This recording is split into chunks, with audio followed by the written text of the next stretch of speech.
اسے آپ آگے لازمی شیئر کریں، اس ویڈیو کو آگے لازمی شیئر کریں، ان پیغامات کو، ان فضیلتوں کو آگے لازمی پہنچائیں، لائک بھی کریں اور دعاؤں میں بھی یاد رکھیں۔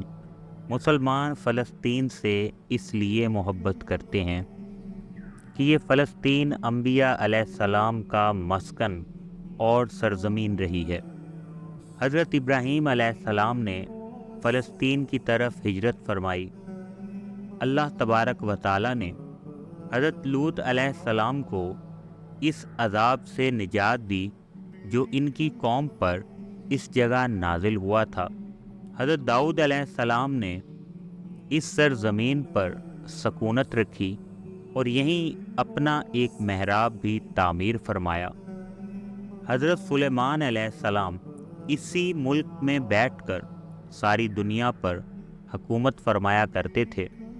چونٹی کا وہ مشہور قصہ جس میں ایک چونٹی نے اپنی باقی ساتھیوں سے کہا تھا، اے چونٹیوں اپنے بلوں میں گھس جاؤ، یہیں اس ملک میں واقع اسکلان شہر کی ایک وادی میں پیش آیا تھا جس کا نام بعد میں وادی نمل، چونٹیوں کی وادی رکھ دیا گیا تھا۔ حضرت زکریا علیہ السلام کا محراب بھی اسی شہر میں ہے۔ حضرت موسیٰ علیہ السلام نے اس ملک کے بارے میں اپنے ساتھیوں سے کہا تھا کہ اس مقدس شہر میں داخل ہو جاؤ۔ انہوں نے اس شہر کو مقدس، اس شہر کے شرک سے پاک ہونے اور انبیاء علیہ السلام کا مسکن ہونے کی وجہ سے کہا تھا۔ اس شہر میں کئی معجزات وقوع پذیر ہوئے، جن میں ایک کنواری بی بی حضرت مریم علیہ السلام کے بطن سے حضرت عیسیٰ علیہ السلام کی ولادت مبارکہ بھی ہے۔ حضرت عیسیٰ علیہ السلام کو جب ان کی قوم نے قتل کرنا چاہا تو اللہ تبارک و تعالیٰ نے انہیں اس شہر سے آسمان پر اٹھا لیا تھا۔ ولادت کے بعد جب عورت اپنی جسمانی کمزوری کی انتہا پر ہوتی ہے، اسی حالت میں بی بی مریم علیہ السلام کا کھجور کے تنے کو ہلا دینا بھی ایک معجزہ الہی ہے۔ قیامت کی علامات میں سے ایک حضرت عیسیٰ علیہ السلام کا زمین پر واپس تشریف اسی شہر کے مقام سفید مینار کے پاس ہوگا۔ اسی شہر میں ہے مقام باب لد پر حضرت عیسیٰ علیہ السلام مسیح جو دجال کو قتل کریں گے۔ فلسطین ہی ارض محشر ہے۔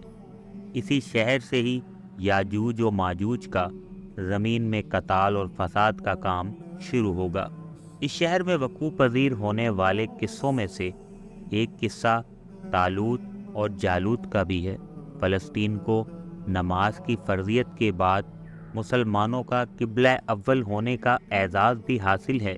ہجرت کے بعد حضرت جبرائیل علیہ السلام دوران نماز ہی حکم ربی سے آقا علیہ السلام کو مسجد اقصیٰ فلسطین سے بیت اللہ کعبہ مشرفہ مکہ مکرمہ کی طرف رخ کرا گئے تھے۔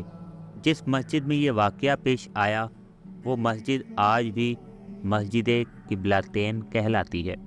حضور اکرم صلی اللہ علیہ وآلہ وسلم معراج کی رات آسمان پر لے جانے سے پہلے مکہ مکرمہ سے یہاں بیت المقدس فلسطین لائے گئے۔ سرکار دو عالم صلی اللہ علیہ وآلہ وسلم کی اقتداء میں انبیاء علیہ السلام نے یہاں نماز ادا فرمائی۔ اس طرح فلسطین ایک بار پھر سارے انبیاء کا مسکن بن گیا۔ ناظرین و سامعین، دعاؤں میں سب کو یاد رکھیں۔ امید ہے کہ آپ نہ صرف یہ وظیفہ کریں گے بلکہ اس کو آگے بھی لازمی شیئر کریں گے، کیونکہ آج کی اس ویڈیو میں ہم نے فلسطین بیت المقدس کی آپ کے ساتھ فضیلتیں بیان کی ہیں، مختلف انبیاء کرام کا ذکر کیا ہے، اور یہ تمام فضیلتیں آپ آگے لازمی شیئر کریں۔